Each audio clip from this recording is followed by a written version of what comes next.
On this episode, we're talking about the Game Developers Conference, which just happened in San Francisco, 2 weeks ago? 2 weeks ago, yeah. Yeah. And so Steve and I did get a chance to go, but Scott went, and it sounds like there was a lot of really awesome stuff there. So for our listeners who don't follow, the games industry and know maybe about GDC, like what kind of stuff happens at GDC? Like what's kind of a conference is it? Like what goes on there?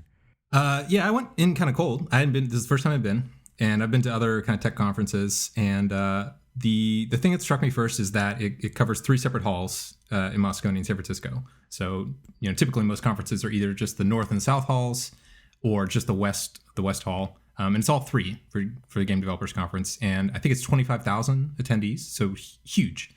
And the other thing that struck me is that so the basic structure is that there is a full week of stuff happening. And the first 2 days, Monday and Tuesday, there's sort of more intensive talks, I guess, sort of more tutorial-oriented talks. And then Wednesday through Friday, there's more talks in sort of a wider range of different topics. And then there's also an expo across both the other halls. So there's, it kind of opens up through the course of the week. And the thing that struck me, in addition to sort of the overall attendee size, is there's on any hour, there's probably like 20 concurrent talks going. So there's no way you can see, go to all the talks you want to. So they've got this like video vault thing. Oh, they record them. Yeah, they record everything, almost everything. So, you just have to choose one. A lot of times I just chose the one that seemed like it was most aligned with my interests. And you just kind of accept the fact that you're going to go back and check out some different ones. So it was awesome. I mean, overall, I for sure want to check it out next year. I wasn't really sure because I'm not actively developing a game right now. I'm more a consumer of that stuff. So overall, I think for sure it's something that I'm going to be looking forward to going to. And I got a lot more out of it than I was expecting. So there's, the talks they're not all technical, or they are all technical. They have. Yeah. So that's a really interesting point. So there is a pretty wide range of different types of talks. Some of them are much more like really hardcore programming talks, like here's how to use new version of DirectX, or here's how we got here's specifically one thing that's interesting is they'll take like a brand new shipping game. So there was like an Xbox game that launched with the Xbox One called Rise, and there were talks about like how do we achieve the graphics fidelity that we got on these new systems. Here's a brand new game. And who's giving these talks? Is Usually it people from Microsoft or all across the board. So there's in the case of that, so like it was the developer. I think actually who are the people who do Crytek? I'm blanking the name of the company. There's Crytek, the name of the company? I think it might be. It might be, yeah. Because Crysis is the game. Yes. It's Crytek Engine. So I think the company's called Crytek, but for Rome, which is the Xbox One game, they just have people come out from that company and talk about, here are the challenges we had, here's how we tackled them, and but it's people who worked on it. It's people who worked on it. Yes, exactly. So so that was one example. Another one that I got to see a part of was the folks from Sucker Punch, and they made Infamous, which is the sort of the counterpart to the Xbox One launch game. This was a PS4 game that just came out. And it's really interesting because I'm used to seeing, I'm used to being the consumer of these games, but here they're talking about how do you actually build one of these AAA console titles, which seems like kind of a black art in a way. And so there's that kind of stuff. There's like hardcore programming stuff, but there's also a lot of talks about like narrative, like how do you write interesting characters, and how do you give somebody a story hook so that they want to play enough of the game that you get the next bit of narrative, and all kinds of stuff all across the board. There's sessions on art, art direction, basically, art production, level design, just huge wide range. And that was one of the things that struck me about, like compared to other technical conferences where it's usually very programmer centric, but this, because of just the nature of games, there's just a wide range of different things that you can get to. Yeah. It's funny, when you say all that stuff, I'm like, wow, a lot of it's actually not very game specific, right? I mean, like, having like narrative arcs or like, art styles and all other kinds of stuff. Like, is there like the, Hollywood version of these conferences? Like, is there the movie producer conference where you can go to learn these things? Or do you just have to like know somebody in LA? I don't know. Yeah, I mean, I know that I wish I knew. I wish I knew the answer. I know that like there's definitely like storytelling classes. Sure, yeah. I have no idea if there's like film conferences that sort of fill the same gap. It's sort of this weird, intersection of like software development conferences, but with elements of the film industry. Mm-hmm. Yeah, no, it's cool. It sounds like there's a lot of really neat stuff. Yeah. And so then after you said that basically like the second half of the week is more of like the expo, and that's where people demo games or they show games that are in development. Or what's all that about? Yeah, so the talks continue to happen through the week, and there's just more variety or a larger number of talks on Wednesday, Thursday, and Friday. But yeah, as you say, on Wednesday, Thursday, Friday, they open up the expo floor. It spans the north and south halls, and it's every conceivable thing. So some are like technology demos for basically technology companies that they want game developers to adopt. So they might say, hey, I have a new physics engine, and they're demoing the physics engine. They want a game company to stop by and kind of use it. Some is just like, hey, here's a new game, just because they know that game developers are game players as well. Although from the previous episode, we've heard that game developers don't really have time to play the games the developers make. It's actually a great point. I mean, I think, that you may go there with the intention of like looking and playing in the new games, but in reality, you may not have time to. I don't know. A lot of companies are hiring there, surprisingly. So it kind of turns into like a job. Yeah, really. Yeah, there is a section. Cool. It does. I'm sure other tech conferences unofficially become that too. For sure. Yeah, but there's definitely like I think everybody goes in knowing that there's going to be companies that are hiring, and they're taking resumes and stuff. They're taking like internships and all that kind of thing. So there's sort of a mix of all that. But interestingly, the thing that ended up probably by design being a focus of the expo areas was the VR stuff, because everybody had, Sony announced Project Morpheus, which is their VR system for PS4, and Oculus was there. But initially, I think it was actually after the conference, Facebook announced that they were. Yeah, I was going to say, I think they announced after GDC. Yeah, conveniently, I'm sure. Because that would have been quite a series of questions. It would have changed the tone. I think so. Yeah. But the VR stuff was really fascinating because Oculus has been kind of floating around for a while as a developer kit, but they had a new version ready, and then Sony showed up, and there was kind of this question of, well, it looks a lot like Oculus, even the physical design of the Project Morpheus thing, it like looks like the Oculus thing, and the overall sort of system is the same, and everyone was kind of wondering, it's like, oh, are they just copying Oculus? Yeah. But it seems like although they're kind of solving the same problem space, they're not compatible with each other. They're different. They're ultimately different systems, different implementations for the same. Oh yeah, sure. I guess that makes sense. Yeah. So I guess like for the benefit of any of our listeners who have never heard of Oculus Rift, they're a company that does VR. Yeah. So they've got this VR headset and they've got a bunch of technology behind it. John Carmack works there, who is a super recently ultra famous video game programmer from the old school. Yep. And they just got acquired by Facebook like last week. Yeah. For an unreasonable amount of money, right? Like, and it's totally like Snow Crash style VR. Like it's like the classic 80s sci-fi version. The giant goggles on your head. It seems crazy that it's that now all of a sudden it's a thing. And I thought we sort of gave up on that in the 80s. Yeah. They kind of talked about this on Excellent Tech Podcast a few episodes back. I'm really behind, so I'm like catching up on like way long ago. But they're saying that like basically, there's just a lot of little problems. It's like when they started out with video games, it's like, oh man, we have to paint all these pixels on the screen, and like we don't really have the hardware to do it. And like you just slowly over time sort of like develop this bag of tricks to like overcome all the little obstacles. And I guess Oculus has actually sort of managed to do some of that. Like they've actually gone out and done the legwork to figure out like, what field of view should you have? Like, what's the refresh rate have to be? Like, what's the whatever? Like, how is it that you make sure you don't vomit every time you put the, goggles on? Like, it's not. And are they like single-handedly responsible for this resurgence? It seems that way. It certainly seems to be that way. I mean, there may be some more fundamental research maybe coming from somewhere else that's enabling it, but it seems like they basically are just throwing a lot of money at the problem and actually like, knocking down some of the issues where it's like, yeah, actually now we're starting to get closer to making this work since we've, sort of stamped out some of the bugs. I don't know. Yeah, so it's interesting. So the thing that happened actually after the announcement of Facebook buying Oculus is one or two high-level folks from Valve that worked on Valve's VR solution started coming over to Oculus. Went to Oculus. Or they announced that they came over. They've probably been in talks for a while. I would think so, yeah. But it's interesting because Valve has a VR thing as well. Again, so three at least that we know about. So there's Sony, there's Oculus, and there's whatever Valve's thing is. Nobody has actually seen Valve's thing. Hasn't Notch been there to see it? I feel like he tweeted. Well, so nobody they can talk about it. Sure. I guess they can all say that they have seen it, but they can't talk about any of the details of it. Sure. But apparently, it's amazing, and I think some people say it's better than Oculus, which is strange because if you were leaving Valve to go to the Oculus thing, so did you get to try any of these?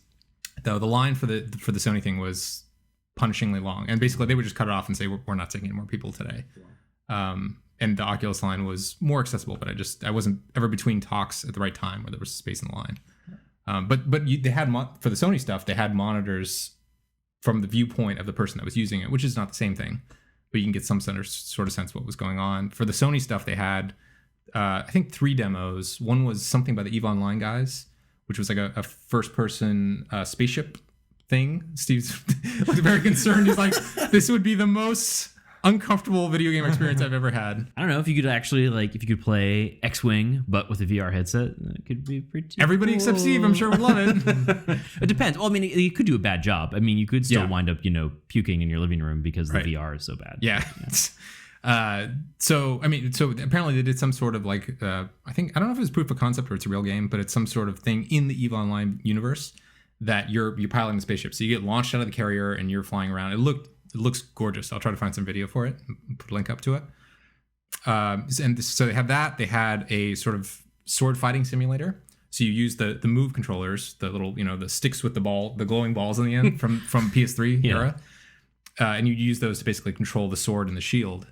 And you're attacking this dummy thing, I guess, because it's easier to work out that versus fighting another person, And then they have a third demo, which was a Shark Tank dive simulator. So you would put on, that is the correct expression. That just seems so off the wall. Yeah. So you would literally, they would, I don't know what they use the Move controllers for in that case, but they would just sink you into this shark tank, and a shark is literally, circling in the demo. And I guess it's supposed to give you the experience of it without, Without being underwater, or I guess, near a shark. People said they were impressed by it. So I guess one of those things you probably just have to actually try to sort of understand if it's any good. Yeah, I don't know. It seems like so many ways to go wrong. They have controls on your feet, so you can. So interestingly, there is a separate VR device for that. Totally. So I got to look up what the company name is, but there is somebody else who is shipping a treadmill essentially. That's intended to be used with the Oculus. So you put on these special shoes that are really slippery shoes. This sounds great, right? This sounds fantastic. You put on these shoes and you basically create, traction, which tells the in-game character to walk. So if you have the Oculus thing on your head and you've got the treadmill thing, then you're, more immersed than you typically would be. I think they have a gun too. So theoretically, you could have a very immersive experience. Who knows how this is all going to be?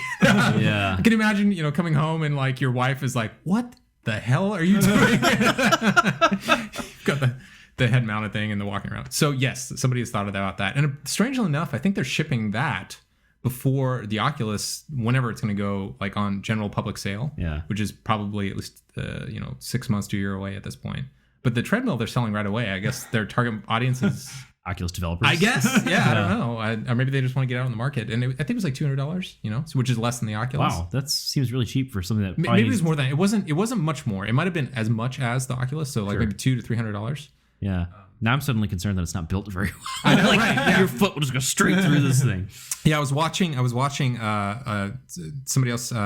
What's his name? Somebody who's a Destructoid news guy. I'm blanking on his name. Anyway, so he said he's 6'6", and he couldn't actually use it as intended because you're supposed to have a harness. Let's say they had to keep you from walking off the treadmill. Exactly. Somehow. Yeah. Well, there's a little ring that goes around you. Mm-hmm. So because he's too tall for the harness, he had to hold on to the ring along the side. So there's potentially a problem. It kind of breaks the illusion a little bit. Yeah, it's a lot of effort, to get immersed in these games. But it's interesting. I mean, so probably what's going to happen is, at the end of 3 years or whatever, it's going to boil down to something much more reasonable. Sure. These are all kind of game developers making stuff for other game developers right now. Right.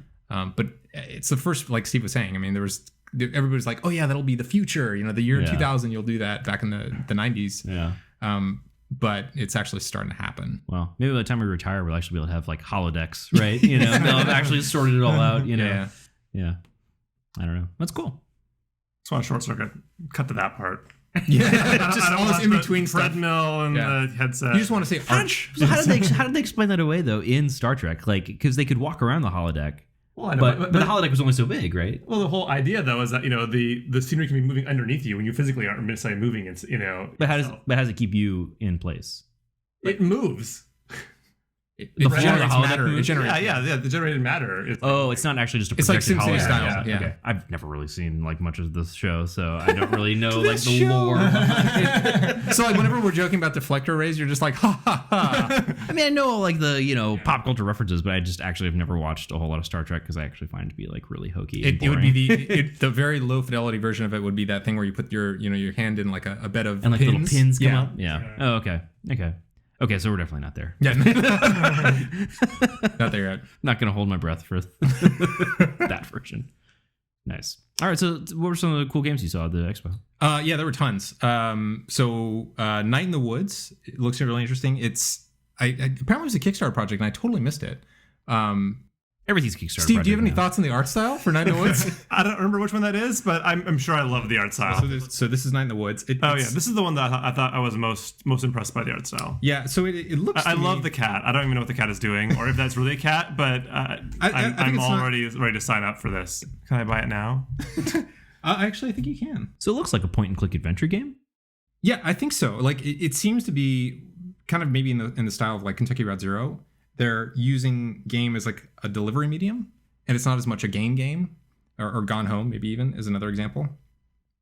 But when I was watching kind of the dialogue, watching the interactions, it seems like there's no like giant, there's no boss taking over the world or like any kind of like magical anything happening. It's this cat that's having interactions throughout the other cats' lives and stuff. I don't know. Honestly, there's probably a lot more detail on the Kickstarter page, and I just sort of walked by and was like, "Hey, this is really gorgeous. I'm curious what it's all about."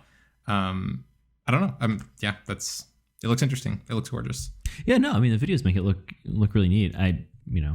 It's hard to say much more without knowing like what sort of the premise is. Yeah, but I mean it's a really unique. It looks like a really unique take. It looks like something that's sort of like in our wheelhouse as far as this type of stuff that we're usually interested in. Yeah. No, the art is really cool. It looks really good. So there was a talk from Ubisoft, and they're about, I think, on April 20th, actually. So really, really soon, they're going to release this game for, I think, like next-gen console systems and maybe PC as well. Uses the same engine as Rayman Legends, the UbiArt engine. Mm-hmm. So the way the engine works is basically they've got this mesh system, and they import what is essentially the concept art. They rig it all up, and then you get this really gorgeous hand-drawn 2D game. And what they did with contrasted the other stuff, which is more kind of cartoony and bouncy and happy fun, with Child of Light, it's like a fairy tale basically. So it's this, like, they said it was actually a really interesting talk because they talked about what the inspiration was behind the art style, and he talked about this era I wasn't really familiar with, which was like the golden age of illustration. So just when print books got to get to the point where they could do like mass production and they actually had the level of fidelity. I don't know, maybe you know more about this. I hadn't heard about it. But there was this age of illustration that was really rich and detailed, and over time it just kind of got lost. But they used that as inspiration to build this game, and it's basically a JRPG kind of game, but with platforming elements. And some of the things you talked about was they knew essentially what they wanted to do. They wanted to have this like, watercolor kind of feel to it, but they had a hard time nailing down what the particular character was going to be like. So when they showed it internally, there was generally positive reactions, but they showed an early version of the character and it wasn't a very memorable character. So they were concerned it wasn't going to really stand out. But then they latched onto this idea of like this flowing red hair, and it's a really iconic look.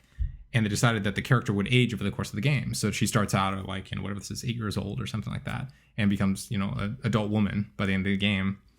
And they talked a lot about, hopefully people will be able to go like on GDC Vault and like look at the talk, but it was really, really interesting because it opened up, it kind of peered into the game development process from the conceptual side. How do they take an idea that has the seed of a good idea and show it internally in Ubisoft, and how do they develop it? And he went through a lot of the details about, well, they refined the look of this thing, and they realized they thought, for example, with the long hair, this was actually a really interesting detail. Initially, they thought they would have to have the girl have really short hair, because if you have a cardboard cutout style, long hair looks really fake, because it looks like something's broken. Mm-hmm. But if you have stuff close to the body, close cut, you can kind of suspend your disbelief a little bit. Mm-hmm. So what they did, though, is they said that he really wanted this long hair. So the point of reference he kept making was the Little Mermaid. Underwater, they would have these like this, floating red hair, and he wanted that look. So he realized that the solution was, rather than to try to sort of adhere to the limitations of the 2D system, make the hair constantly like flowing so it doesn't look like it's like static. Yeah. It's like just go run completely to the other end of it, which is that, okay, we're just going to like, just if it's always moving, it will never look wrong because you can't focus on it for very long. Exactly. Yeah. So it was really interesting insight. And now it's the look of the game. It's how you know that like that's the game that you're looking at. And it's just gorgeous, and I'm really excited to play it. I mean, typically I'm not really big into the turn-based stuff, but I like similar to like Ni no Kuni. I feel like I have to play it on principle. And this was an earlier version of the character where it's got the kind of the short hair, and then they showed this and they to the internal executive team, and they said like, well, it's good, but the character doesn't look strong enough to sort of hold the game. A very interesting talk. I highly recommend tracking it down. Yeah, the technique you were talking about where they sort of have like the mesh and they bring in the concept art and just sort of like rig it up to bones. There's actually like just an off-the-shelf product that will just do that, I think. There's this thing called, I think it's called Spine I've heard of or Spline. I think it's Spine. But it basically does exactly that. I mean, it's a 2D, art package. And so you bring in I think you have to pre-slice all of the bits. So you have to have like the hand image and the forearm image and the bicep image, but then you can rig it all up to bones, and then you can do all the animation on the bones, and then it'll rearrange all the pieces for you. And then it can also do like actual like mesh, like, deformation sort of stuff where it's like, oh, I want like, I don't just want to reposition this image. I actually want to like make it narrower or stretch it out or do like some sort of like weird, like affine sort of like, transformation on it. And they can do all that stuff. And I'm like, well, that's pretty cool, actually. So it sounds like it's sort of the same thing where you can just sort of just take your art and just animate it.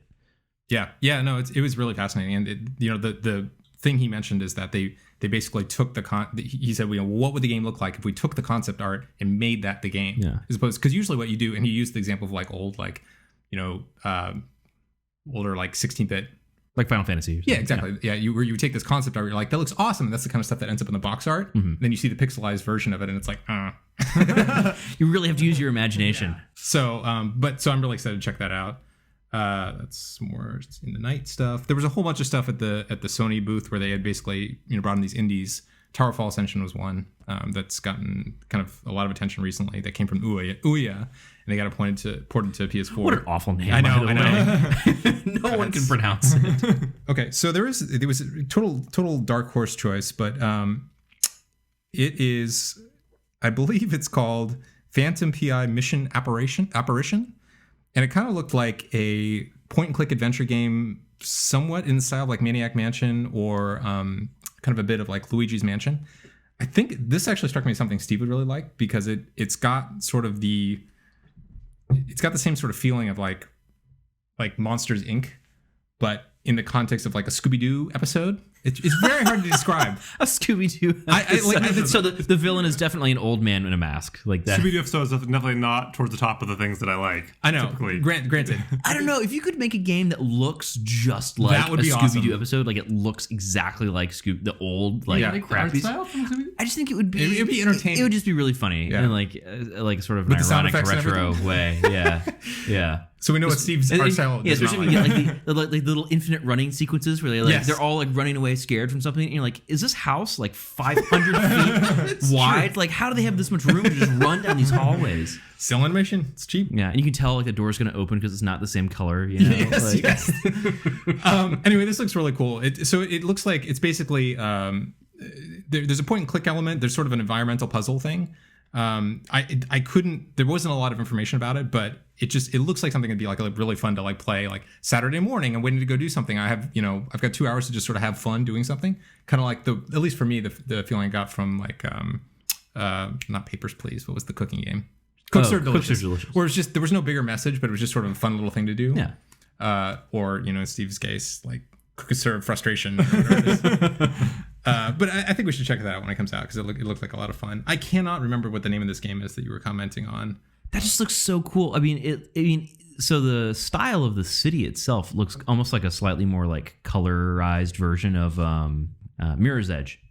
Yeah. And if you guys heard of Mirror's Edge, it's like I played it. Yeah. Yeah. Well, Steve's giving me a look like he hasn't. So it's like it's a first person. It's a first person like parkour free running. Yeah, exactly. I haven't heard of 3/4 of the games you guys mentioned. Yeah. Okay. Something new. Yeah. But no, it's got the same sort of thing where you're like, running around on rooftops and sort of doing like these Sunset Overdrive is the name possibly impossible stunts. Yeah. So it's this crazy like, but just the animation was so smooth. Yeah. Like that was really cool. Yeah, it looks awesome. I think he winds up surfing on a cafeteria tray. Is that what I saw? And like, that's what it looks like. He like runs through like a food court and like grabs that guy's tray. Yeah, I actually haven't done the Mirror's Edge thing, but yeah, it does. In retrospect, it does look awesome. This is one of these things where the concept looks so great, it's going to totally rest on the execution. You know. I already know I'm gonna be disappointed if I play this game. It can't possibly like the 2-second video you've just shown me. I've already created this like fantasy version of the game that is just everything I've ever wanted, and it just can't possibly actually be that. So a few quick hits. So I went to talk with, I think you say it, Klee. Is that how you say the name of the company? CLEI. And they did Mark of the Ninja, Don't Starve was the one that came out recently. They did Shank. And they've got sort of this really signature 2D cartoony style. And it was interesting because they talked again, like similar to the Child of Light talk, they talked about like how do they build, what's their process like, you know? So the artist was actually there and he said like he does the rough, you know, sketches, and then he wires up the animations in Flash and then hooks up the rigging, and then they import into their system. And there was one of the interesting things is a lot of the games talks that I went to, they got around the memory limits with their bitmaps by just basically doing vectors. So I went to the Guacamelee talk. Nice. And they said the same thing. Are they all vector artwork for that? It is all vector It looks artwork, vector, but it actually is vector. Okay. It is, yeah. And it was a reoccurring theme because they would have, you know, the artwork that's sort of in vogue right now. Yeah. It just really lends itself to being vector artwork. Sure. And it you know, thancfully addresses the memory concern. So how technical was their talk about that? Because I'm curious. Quite technical. Really? Yeah. So do they actually draw the vectors on the GPU? Like, are they using OpenGL or whatever the equivalent is on the PlayStation to actually draw the vectors as triangles on the GPU? You know, I'm not sure. So at that one point, I'm not sure. What they talked about with Guacamelee specifically, what they talked about is that they had, you know, they have some assets that are actually bitmaps. So like in the background, they've got like the fake posters of like Link fighting Mega Man. That makes sense for those people. But for the characters, they have they export it basically as SWF files,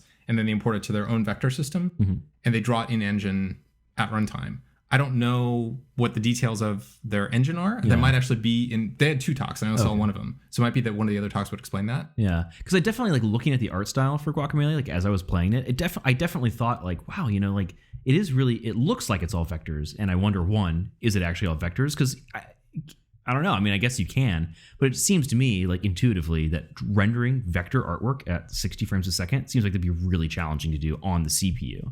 But if they could actually like, if their vector format that they're using basically just like, you know, tessellates into triangles and they can just send all those triangles over to the graphics card, then you get awesome performance. Yeah. Like that's exactly what the graphics card is supposed to do. So if that's actually what they're doing, that's very clever. That's really, really interesting. Yeah. We've totally lost like a certain tessellation. Come on. This is the best part about video game technology is that it's all like, so you get to use the coolest words. I mean, like we could use the tessellation engine for that. Yeah, exactly. Like this is the kind of techno babble that like non-technical people think that technical people talk about. Like it really is true for video games. Oh, the one thing I have to mention, which is totally an aside, is I don't know if you guys saw, but I was in the Kentucky Route Zero talk, which we should talk about in just a sec. But I ran into Tim Schafer. Oh, nice. Yeah. So I saw him sitting there, and he was like talking to some guy, and I just walked up and said, "Hey, I'm a fan," you know. And I said that we had reviewed Space Base DF9, and he's like, "How did we do?" And I said we liked it, but you know there were a lot of asteroids, and then one of our guys, you know, had absolutely nothing happen, and he's like, "Yeah, you were trying to figure out how to tune that engine." Nice. And then we started talking about like, you know, NASA has a division where they like hunt asteroids. And I was like, is that a game or is that a real thing? He's like, I think maybe it should be a game. But he asked about he said, well, what's your podcast? And I told him. So cool. Anyway, we had a little chat with Tim Schafer. Well, shout out if he's listening. He said we should try to get one of the space-based guys on the show. So I don't know. Nice. We'll see if that happens. We need to follow that up. That would be super cool. Yeah. Yes. So that nicely leads into, so I went to the Kentucky Route Zero talk. This is the strangest talk I was at the entire conference. Was it as bizarre and like non-linear as Kentucky Route Zero itself? The thing that's really interesting about this talk is that the guy, I don't know which, I think there's like 3 of them, right, that worked on the game or something like that.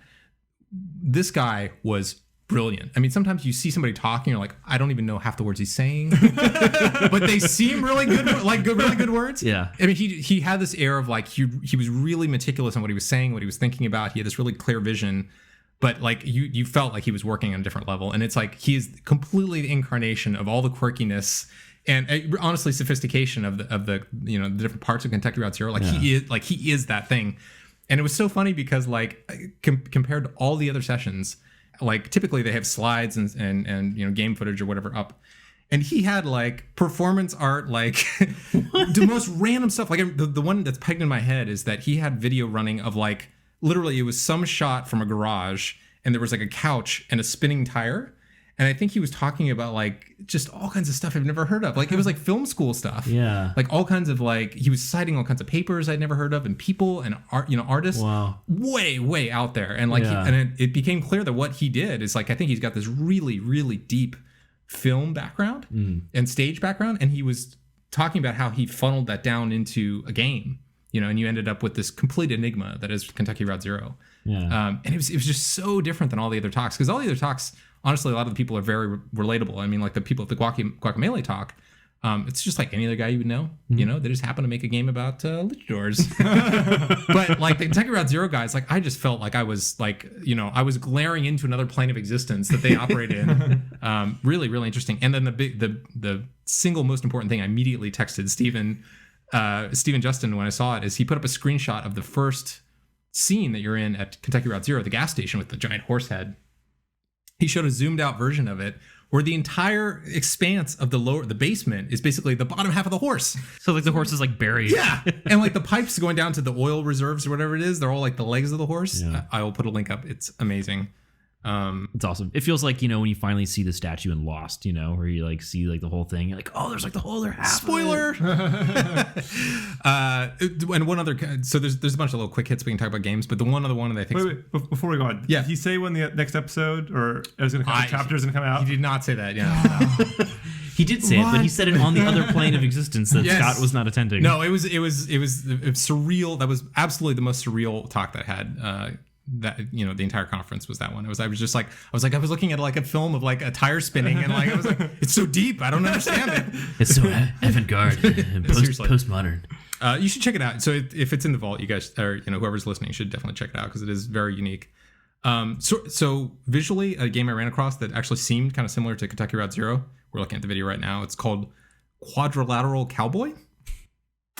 Yep.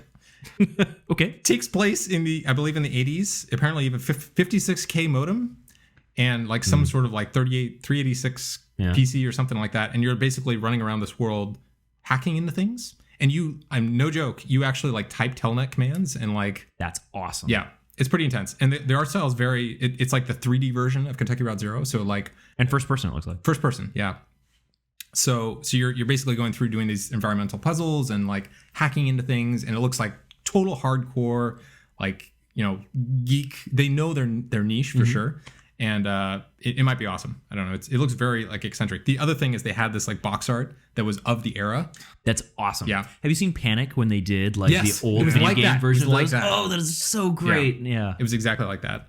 And then I think the attempt to use like real computer stuff is cool. Like it's kind of like in movies when they do like hacking scenes, and sometimes it's like, oh, I think that's the source code to like a Wikipedia page. Like that's not very interesting. But sometimes it's like real stuff. Like I mean, in the second Matrix movie, they're like hacking into the power plant, and it's like an actual like real SSH exploit that they're doing, where it's like it says it's doing such and such and like patching such and such, and people are like, that's like a known bug. Like you could really do that. Oh, like, really? Yeah. Like that's a real known security issue with SSH. Like yeah. Yeah. So it looks like they're trying to turn that into a game, which would be pretty fascinating if they pull it off. There were a couple little quick things I just want to mention. So there was a iPad game coming out called Robots Love Ice Cream. Of course they do. And it's basically a spherical Space Invaders, but instead of shooting bullets, you're shooting ice cream, and instead of shooting at Space Invaders, you're shooting at robots. And it actually, I mean, it looks very fun. It looks very fun in like a casual kind of just goofing around Saturday morning cartoon kind of way. It's just like Space Invaders, except it's not really like Space Invaders at all. Except nothing is the same and it's all desserts. Except there's no space or invaders. Yeah, but it's got a really nice like cartoony style, and I think the sound was really nice, and I think it's something. I think it's sort of an easy just pick up and play kind of thing, worth checking out. There were a ton. So there were two major themes at the conference. One was VR was everywhere. The other thing that was everywhere, twin stick shooters. Really? So many twin stick shooters. Why has this become a thing again? I don't know. Maybe Unity makes it easy. I don't know. But there were so many. There was one worth mentioning here though. Wherever the thing went, it was Android Cactus. What is it called? Assault Android Cactus. It actually looks gorgeous. It looks like it's like little tactical assault cactus. It's local co-op. I believe it's local co-op. 4 players. And it's just total mayhem, and it's completely over the top. And I really wish that like more local multiplayer would become a thing again. Like, you know, because it seems like that's sort of gone out of vogue, especially with like the last generation of consoles. Like, it's really hard to find games that you can play local, like split screen multiplayer. Yeah. But it's so much fun. I mean, like everyone, maybe not everyone, but like tons of people remember like fondly like playing split screen GoldenEye or Mario Kart, or Smash Brothers. Like, you know, tons of games where it would be like 4 people all sitting like on the same couch. Yeah. And you're all like physically like, you know, threatening violence against each other. You know, there's been some serious arguments over Mario Kart that I have been involved in. I hope we have on video Justin's sincere look. It gets real, but you know, but that's just not a thing that really happens much anymore. So it's I think it's cool. I think a lot of these indie guys sort of are, you know, trying to get back into that. Yeah, which is encouraging. I think some of that is the barrier to entry is lower for the developers than writing all that networking code. Honestly, oh, for sure. You know, probably the real reason I suspect that it's all going towards like the networked stuff is because you know, a lot of people who play games now, it's really inconvenient actually to like get all your friends together. You know, it's like, because you're all adults and you have jobs and like obligations besides games, and you can't just be like, oh, I'm gonna go over to Billy's house and take my Nintendo 64 controller and we'll be there all Saturday drinking Mountain Dew and playing Smash Brothers. You know, like you just can't do that, you know, past a certain age. Yeah. Right. So but now you can. Yeah, now we can. But the best one local multiplayer I saw was Lovers in Dangerous Spacetime, and I showed you guys the video. Let me bring it back up now. So this thing is insane and awesome. Steve, what do you think about the art style? Love the art style. So Scott, have you played this? Have you actually got a chance to like play the game? I did play it, for a few minutes. So, is it out? What does it say? It says to be announced. Okay. So sometime pretty soon. But, you know, just the summary is that it's a spherical spaceship with different decks, basically, that you can run to. And you have to physically do the platforming thing to get to the different decks. So if you want to control the turret, you've got to run to the turret deck. And if you want to control steering, you got to run to the steering deck. If you want to control the you know, one other aspect of it, you have to run there. Yeah. So there's 2 of you playing locally, thus the Lovers in Dangerous Spacetime. Theoretically, you're playing with your significant other, ideally. So the idea is that you collaboratively are trying to, you know, get this spaceship through space without running into asteroids, without getting blown up, and still somehow achieve your objective by, you know, picking up different pickups and stuff. If you're playing single player, you can deploy your dog to one of the decks. Oh my god, that's awesome. And it will do its best to do what it's supposed to do. I have no idea how effective that is, but it is pretty funny. I did try it, and he was like sitting there like typing at the controls, his little dog. Nice. So, you know, you can name yours Pretzel. It's awesome. But that looks awesome. I'm really excited to play that one. And I don't know if so there's no date for that one, but I'm looking forward to that. So there was actually a whole section on card games and board games that were invented by digital game designers. Yeah. So it's interesting that, you know, it's called the Game Developers Conference. It doesn't explicitly say the Video Game Developers Conference, but in practice it kind of is, I guess. But how much? So I guess, first of all, so the section was called Doing It on the Table. Nice. Classy. Next to this big GDC logo, and then underneath it, That's Doing great. It on the Table. That's great, guys.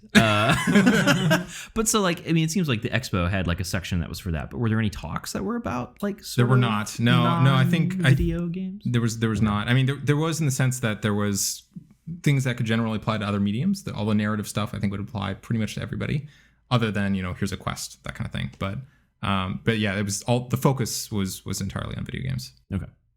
But the games, the card game stuff was really interesting. So there was a couple I ran across. One was Drunk Dungeon, which is basically, it comes with a shot glass, at least one, and it seems to basically be D&D for drinking people. Okay, I could get behind that. Have you guys ever actually played D&D? I have not, actually. No, me neither. I filled out like a character sheet like one time and was going to play with some friends like in high school, and then it just never happened. So I just had like this character sheet like in my backpack. I'm like, I guess eventually I'll need this for something, and then the game just never actually materialized. But I actually had to like, you know, read like the rule book and like do all the stats and whatever. It's a very nerdy game, like even nerdier than whatever you're expecting. Like there's a lot of like math and like numbers. Oh and, man, like, all the stuff that would not work here. All the things computers are really good at, you had to do on paper, you know. So it's like, what do you think about the art style, Steve? Thumbs up. I thought it was gonna be a meh. Yeah. So there was another one called Quantum. I couldn't really. I mean, there seems to be a lot of dice. Would you say it's dicey? And good night. and one of them looks so gorgeous. Actually, I had to pick it up. It's this game called Paperback by Ryan Goldsberry, and it appears to be basically going by the very limited description I read on the back. It is the game Paige Turner, Paige, is trying to make a novel, and it's a card game about all the different stories that she comes up with. But the artwork is gorgeous. Yeah, it looks. Really I'm going to try to talk these guys into playing it. It's cool. So you basically, so it's for multiple people, and you. I don't know. Yeah, I know pretty much as you're seeing right there, but it. No, the art is really cool. It's got really sweet, fantastic. Like sort of Pulp Fiction and not the Quentin Tarantino sort of way. Yeah, like in a more kind of fun, accessible way. It really so there was a ton of games like that. So Drunk Dungeon was the one I was talking about before. Yeah. Paperback is the one that I actually picked up. These are all by video game developers. Yes, video game designers.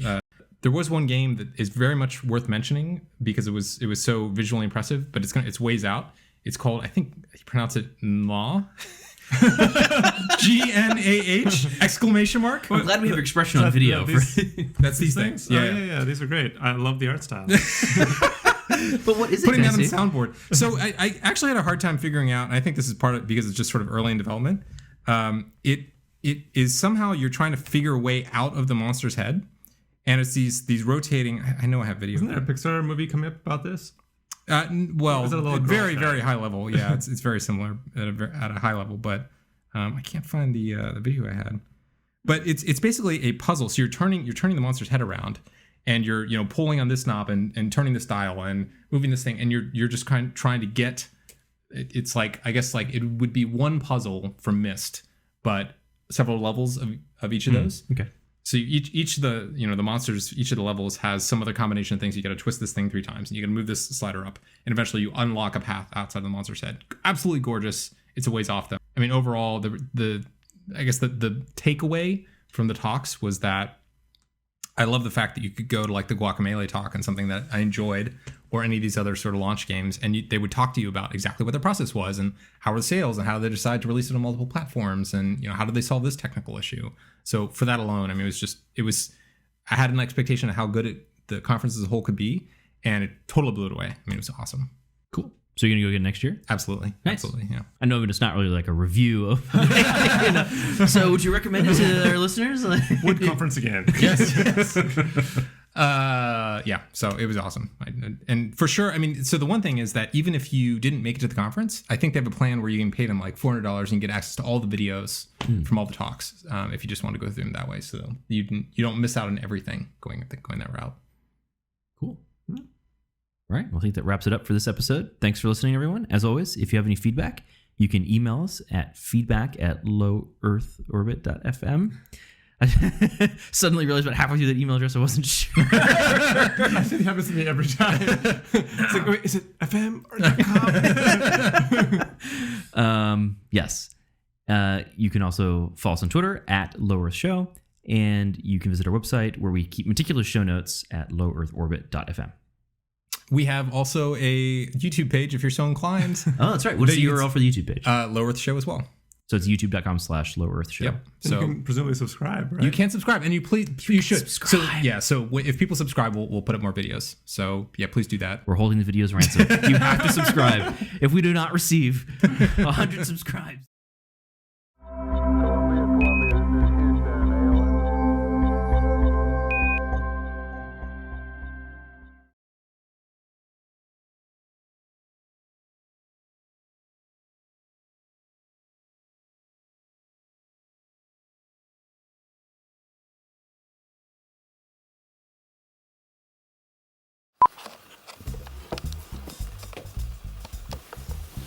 That's much better.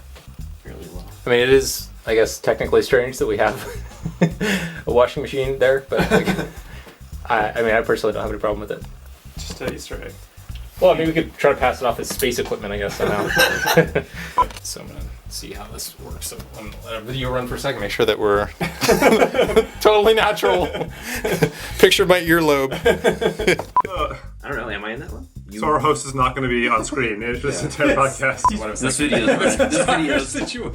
video is running over here in a very precarious way. I wanted to tilt it up because otherwise you can't see the top of your heads. We need. I love that you're running that off a pencil. We need another video of to actually document our video setup. Documentary of the. Okay, so let me bring up. So we've got Logic is running now. The application, obviously, not in any other respect. There's no logic in this room. Gauntlet, Phantom PI. Be a great name for a phone. These are just words. Yeah, they're not even in order. These are antonyms for other things. So we'll have to wing it a little bit. But I love the art style. Can we get a clean take of that? The entire episode. Scott can just edit in this over and over. Steve, what do you think? I love the art style. We'll sort it out. All right, so we should do the intro first. Yeah. It's like this week on Lower with Orbit. Or is it this episid? Which one do we do? Welcome. Oh, are you saying the bumper? Yeah, the bumper. This week on Low Earth Orbit, it's this week. Blank. Yeah. Okay. Yeah. We do this every time. By the way, just so we're all above board here, we have 2 cameras, an extra microphone. We're sitting in different spots. There's no way this thing goes. And we've got 1 camera balanced on a pencil of Quaker Oats. Yes, so this is gonna be great. Yeah. Okay. This week on Low Earth Orbit, we talk about the Game Developers Conference. I love all the things you do with your eyebrows when you're saying this. We have it on video now. Oh my god. Do I do things with my eyebrows? You do. I've been told I have expressive eyebrows. You should watch. It's on the video. Yeah, you can watch it. Oh god, no. It's great. This already sounds really embarrassing. Okay. Now that I'm recovering from my eyebrow incident.